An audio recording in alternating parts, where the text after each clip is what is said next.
Today, once again, we will discuss how the inability to accept rejection and jealousy of men led to the gruesome death of a woman. This case was so unsettling and controversial at the time because of the killing's sadistic nature. This case involves mentions of sexual assault, torture, and a gruesome method of killing, so viewer discretion is advised. Now let us talk about the chilling case of Eno Farihah from Indonesia.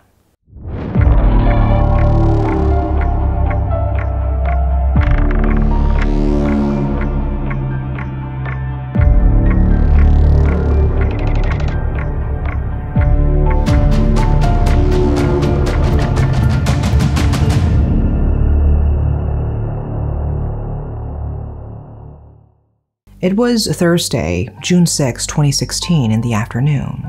The judges had finished reading out the verdict for the murder of a woman.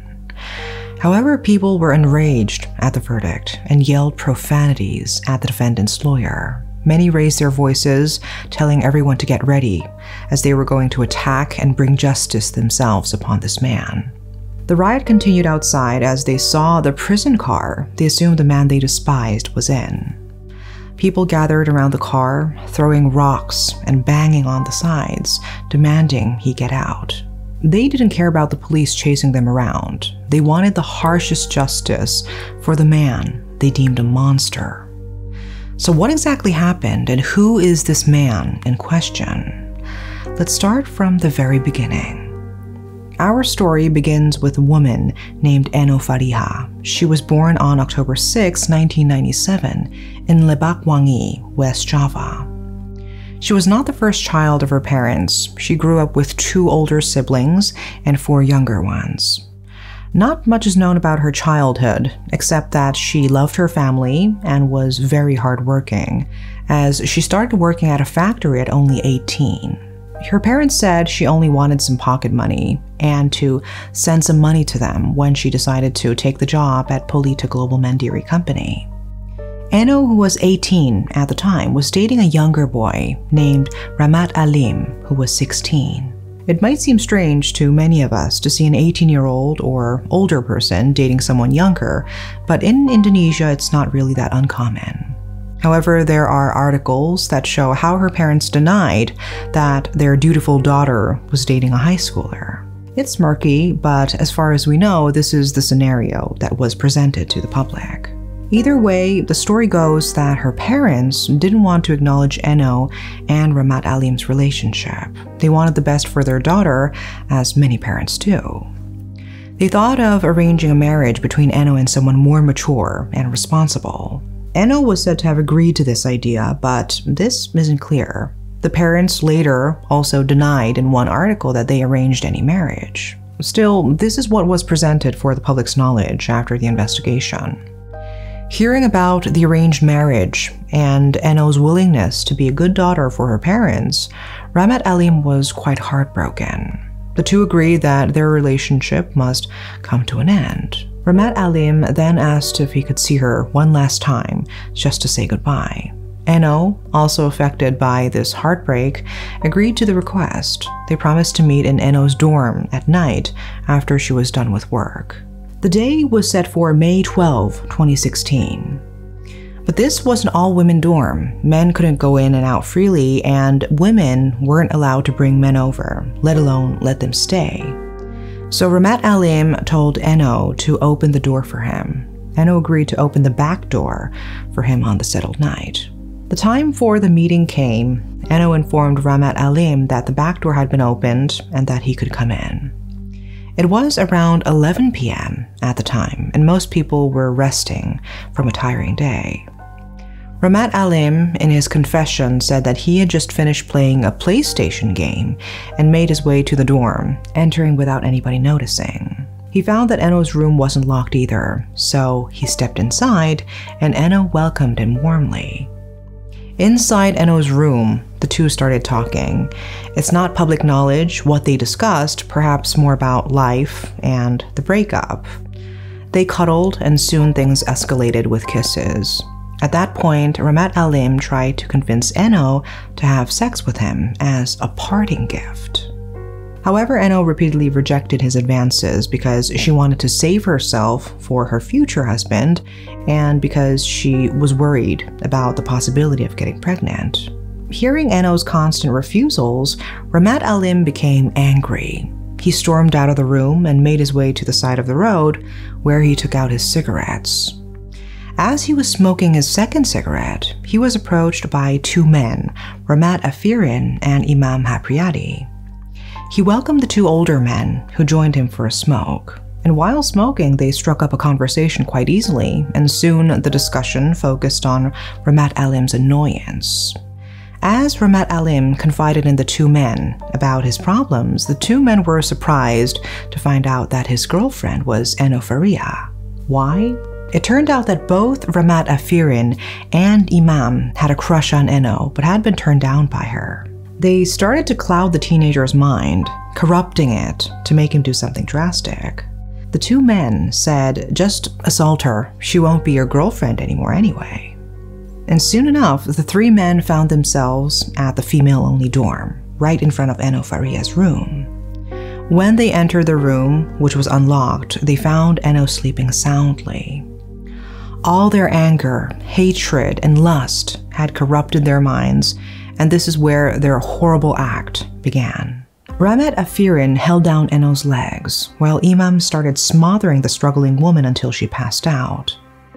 Imam then instructed Ramat Alim to get a knife, but after searching, he could only find a gardening hoe. Ramat Alim was then told by Imam to hit Eno in the face with the gardening hoe.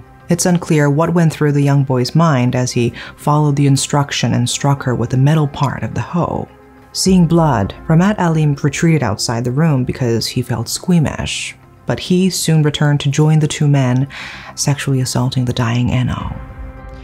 God knows what possessed Ramat Alim when he joined the men in committing the disgusting act, as Eno was still trying to hold on to her life. It wasn't enough for the men to see Eno suffering from the open wound on her face. Imam then took out a fork he apparently brought from his dorm and started mutilating her face with it. Ramat Alim took out his anger by biting Eno's left breast so hard that he left a circular wound around it. Even after Eno died from her head and face injuries, the two men continued assaulting her both sexually and physically, as if she were nothing but a punching bag to them. And this part is crazy. After they were done with her, Ramat Afirin then inserted the wooden part of the gardening hoe into Eno's private part. And he started kicking the gardening hoe into her body that 90% of the handle impaled her body, causing blood to spray out. They quickly realized there was no turning back and needed to leave as soon as possible. They covered Eno's body with a blanket, locked her door from the outside, and made a run for it. The next day, Eno's colleagues were concerned when Eno, who was a diligent worker, didn't show up for work. She didn't answer her phone either, which made them even more worried. They decided to check on her but found the door locked, with no spare key available. It was odd that Eno didn't respond when they called her name and knocked on her door. With no other choice, they asked a man to accompany them and kick down the door. When the door was finally opened, they let out terrified screams as they saw all the blood and the condition of her body. Police and paramedics were called immediately. It was a traumatic scene. Eno Farihah's body was taken by forensics, and the news exploded. An autopsy of Eno's body revealed the extent of the brutality inflicted on her. Starting from her head, there were open wounds on her right cheek, abrasions and bruises on her upper and lower lips. A CT scan showed that the rod on the hoe had impaled her up to her chest cavity, tearing her liver to the lower back, rupturing most of her vital organs, including her stomach, lungs, and even heart. Truly, there are no words to describe how horrid this is. The police spent 3 sleepless nights investigating and locating the perpetrators. At the crime scene, they noted that all 22 residents were women. However, the presence of semen in the room and bloodied footprints indicated that the perpetrators had fled hastily without cleaning up. One crucial clue was that Eno's phone was missing. Tracking the cell phone led them to Ramat Alim, who was crying when they caught him. Ramat Alim initially claimed he was the lone murderer, but further investigation into his and Eno's phones led the police to the other two men. In no time, all three males were apprehended, and they confessed without any pressure from the police. The DNA found at the crime scene and in Eno's body confirmed their identities as the perpetrators. The trio was charged with premeditated murder and sexual assault of Eno Farihah. During his son's trial, Ramat Alim's father continuously defended his son's innocence, claiming that on the night of the murder, he performed prayers next to his son, who was home all night. He swore he was telling the truth, citing that it was the month of Ramadan, so he couldn't lie. However, the prosecutors presented all the evidence, including the DNA results, clearly showing Ramat Alim's involvement in the case. People demanded harsh justice, but the judges had to conform to the set rules. As Ramat Alim was still a minor, the judge's verdict had to fall under juvenile punishment. They agreed on the premeditated murder charges, and in June 2016, the verdict was 10 years in prison. As Ramat Alim's parents cried over the harsh punishment, the defendant pushed for an appeal. However, it was rejected, and he was sent to prison, with people still enraged at the verdict. For the two adult men, the prosecutors sought capital punishment. The judges agreed on the charges and handed them the death penalty in February 2017. They tried to deny the charges, but the judges emphasized there was nothing that could mitigate their sentences. The court deemed their actions inhumane and brutal in every possible way. There is no news about their execution yet, so it is assumed that they are still waiting on death row. So how's Ramat Alim doing currently? Living comfortably inside his cell, his parents visit often and bring him his favorite food, soy sauce chicken. He's being held in the Tangerang Correctional Institution for Men and constantly tells his parents he's having a tough time because his body itches every now and then. Aside from that, Ramat Alim is currently pursuing his education. As of 2017, he was in his high school years. His parents still believe his sentencing was too severe and feel pity for their child. It repulses most people to think about how Ramat Alim will be out soon, perhaps in 2 years. He can have a future by working at a job, getting married, and repenting for what he has done. Eno, however, can have a future now that everything, including her life, has been taken away from her in the most sadistic way. No matter what prayers come out of these three men's mouths until their deaths, it can never undo the brutal killing they committed, nor will it erase the pain and anger of the Indonesian people. Many are still angered at the leniency given to Ramat Alim just because he was underage.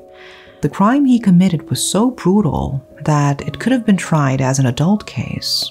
What Eno Farihah went through was beyond horrific, and even in the eyes of justice, we can't help but feel nauseous.